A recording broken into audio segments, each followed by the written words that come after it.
Producer at si mamimili. Si demand at si supply. Diba? Sabi ko sa inyo noon, ang demand, tinutukoy dito ay ang mga mamimili. Ang supply ay ang producer o supplier. Ngayong umaga, ngayong hapon, pagtitimpuon na natin ito iramadua. Okay, paano nga ba nagaganap ang interaction ng demand at supply? Kanina, paano nangyayari? Sabi ni Rueda, nakikipag-istorya. Ngayon, paano nagaganap? Pagpalit at pagtinda. Ibig sabihin, bumili ka at napagbilhan ka, that is interaction with demand and supply. Diba? Klaro? Saan nagaganap ang interaction ng demand at supply? Sa tindahan, sa pamilihan. Diba? Halimbawa, ngayon si Tigana, meron siyang binibenta dito na candy. Nilagay niya dito, nilagay niya dito. Do you think merong pamilihan na nagaganap dyan? Opo. Ha? No. Wala. Walang nagaganap na pamilihan. Kaya no? Walang pati sa'yo. Wala kayong interaction. Ha? Okay. Ulitin ko. Mag-remind lang ako. Ang dalawang halagang actor sa pamilihan ay si producer at si Mamimili. take note. Naglipat na. Pero kung namamati ka mo, meron ka magkakaroon. Saan nagaganap ang interaction ng dalawang? Pamilihan. Okay. Ngayon, meron na kong ipapakita na larawan sa inyo. Okay. Pagsusuri ng larawan. Nakikita niyo ang larawan? Yes. Okay. Meron nagaganap na interaction dito? Yes. Okay. From the picture alone, nakikita natin yung may nagaganap na ugnayan. Diba? Yan ang sinasabi na a single photo means 1,000 words. Diba? Yan lang. Wala ng photo. Pero kada sa iyo, iba ang iyong maiamatan na photos. Ganon? Yes. See, meron silang pag-uusap dito. Basahin niya. Magkano po ang isang kilo ng prutas? Okay, sabi naman ni Mano. 100 po ang kilo. Sagot naman ni bumibili. Pwede bang tumawad?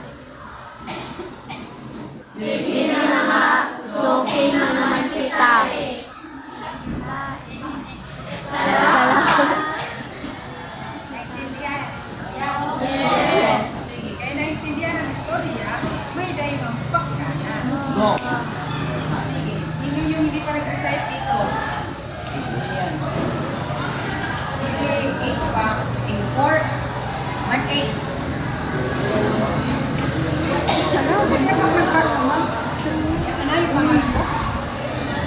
Okay, ng Siriano. Ay, ano ba ini? Janji, bayang. Siriano? Stand up. Okay. Sige, number 2. Number 2 na lang.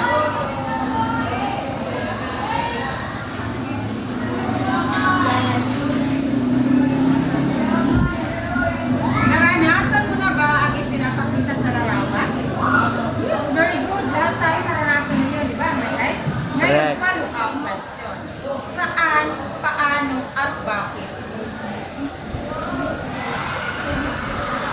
Saan mo naranasan yung larawan na ipinakita? Sa tindahan. Paano?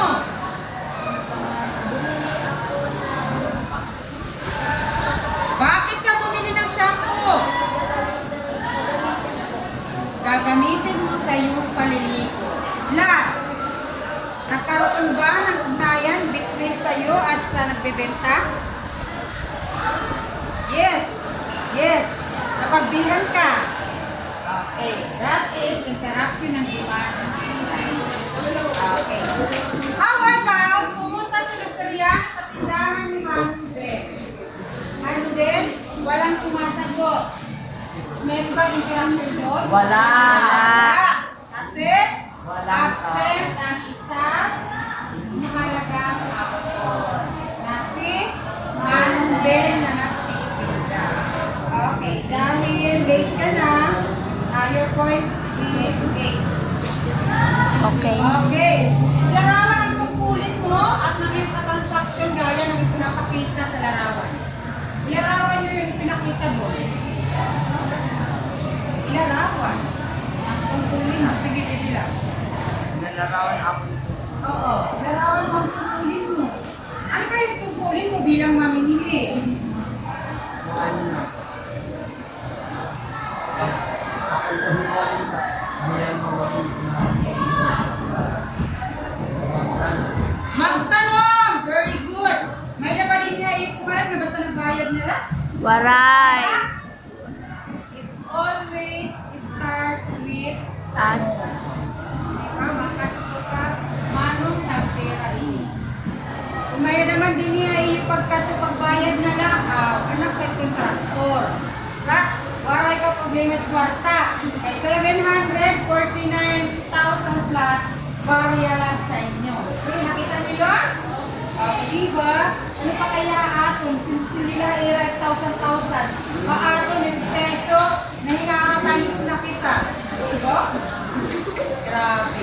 Okay, tungkulin natin bilang mga mamimili ang sumunod sa kung ano ang napag-usapan. Dito yun sa nagtitinda. Sinabi niya na 100 ang presyo, 100 yung babayaran mo.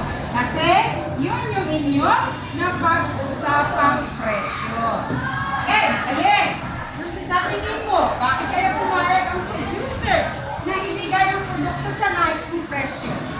Mamday. Maybe, ang presyo ng prutas ay 120.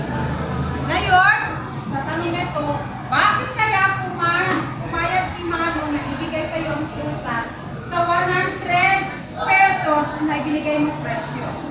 O, isa lang yung estudyante ko. Ikaw na. Ma'am. Sige. Estudyante. Ma'am, dahil suki. Okay. Dahil suki. Maliban doon sa dahil suki, ano pa? Dahil dun siya bumibili.